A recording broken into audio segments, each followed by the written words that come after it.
प्रिय मित्रों, स्वागत है आपका हमारे YouTube चैनल पर। वीडियो में आगे बढ़ने से पहले वीडियो को लाइक करके चैनल को सब्सक्राइब करें। शुरू करते वीडियो को। क्यों अपनी ही पुत्री की ओर आकर्षित हुए ब्रह्मा। इससे पहले आपको बता दें कि ब्रह्मा और सरस्वती की कहानी उस समय शुरू होती है जब सृष्टि की रचना हो रही थी। हिंदू ग्रंथ के मुताबिक सृष्टि की रचना ब्रह्मा जी के द्वारा की गई है और इस ब्रह्मांड के पालनकर्ता के रूप में हम भगवान विष्णु को जानते हैं। साथ ही भगवान शंकर को सृष्टि के संहारक के रूप में जानते हैं। अब ब्रह्मा और सरस्वती की कहानी को समझने के लिए हमारे वीडियो के साथ अंत तक बने रहे।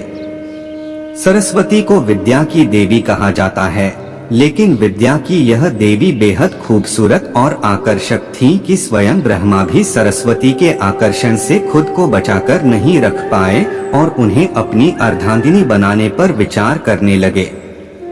सरस्वती ने अपने पिता की इस मनोभावना को भांपकर उनसे बचने के लिए चारों दिशाओं में छिपने का प्रयत्न किया, लेकिन उनका हर प्रयत्न बेकार साबित हुआ। इसलिए विवश होकर उन्हें अपने पिता के साथ विवाह करना पड़ा। ब्रह्मा और सरस्वती करीब 100 वर्षों तक एक जंगल में पति पत्नी की तरह रहे। इन दोनों का एक पुत्र भी हुआ जिसका नाम रखा गया था स्वयंभू मनु। इसके उलट मत्स्य पुराण के अनुसार ब्रह्मा के 5 सिर थे। कहा जाता है जब ब्रह्मा ने सृष्टि की रचना की तो वह इस समस्त ब्रह्मांड में अकेले थे। ऐसे में उन्होंने अपने मुख से सरस्वती, सांध्य, ब्राह्मी को उत्पन्न किया। ब्रह्मा अपनी ही बनाई हुई रचना सरस्वती के प्रति आकर्षित होने लगे और लगातार उन पर अपनी दृष्टि डाले रखते थे। ब्रह्मा की दृष्टि से बचने के लिए सरस्वती चारों दिशाओं में छिपती रही, लेकिन वह उनसे नहीं बच पाई।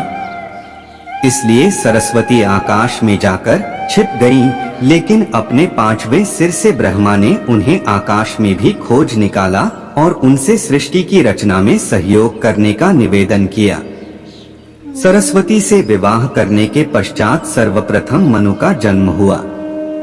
ब्रह्मा और सरस्वती की यह संतान मनु को पृथ्वी पर जन्म लेने वाला पहला मानव कहा जाता है। इसके अलावा मनु को वेदों, सनातन धर्म और संस्कृत समेत समस्त भाषाओं का जनक भी कहा जाता है। प्रजापति ब्रह्मा का अपनी ही पुत्री के प्रति आकर्षित होना और उसके साथ संभोग करना अन्य सभी देवताओं की नजरों में अपराध था। सभी ने मिलकर पापों का सर्वनाश करने वाले शिव से आग्रह किया कि ब्रह्मा ने अपनी पुत्री के लिए यौनाकांक्षाएं रखी, जो कि एक बड़ा पाप है। ब्रह्मा को उनके किए का फल मिलना ही चाहिए। क्रोध में आकर शिव ने उनके 5वें सिर को उनके धड़ से अलग कर दिया था। शिव पुराण के अनुसार ब्रह्मा के सर्वप्रथम 5 सिर थे, लेकिन जब अपने 5वें मुख से उन्होंने सरस्वती, जो कि उनकी पुत्री थी, को उनके साथ संभोग करने के लिए कहा तो क्रोधावश सरस्वती ने उनसे कहा कि तुम्हारा यह मुंह हमेशा अपवित्र बातें ही करता है, जिसकी वजह से आप भी विपरीत ही सोचते हैं। इसी घटना के बाद एक बार भगवान शिव अपनी अर्धांगिनी पार्वती को ढूंढते हुए ब्रह्मा के पास पहुँचे तो 5वें सिर को छोड़कर उनके अन्य सभी मुखों ने उनका अभिवादन किया, जबकि 5वें मुख ने अमंगल आवाजें निकालनी शुरू कर दी। इसी कारणवश क्रोध में आकर शिव ने ब्रह्मा के 5वें सिर को उनके धड़ से अलग कर दिया।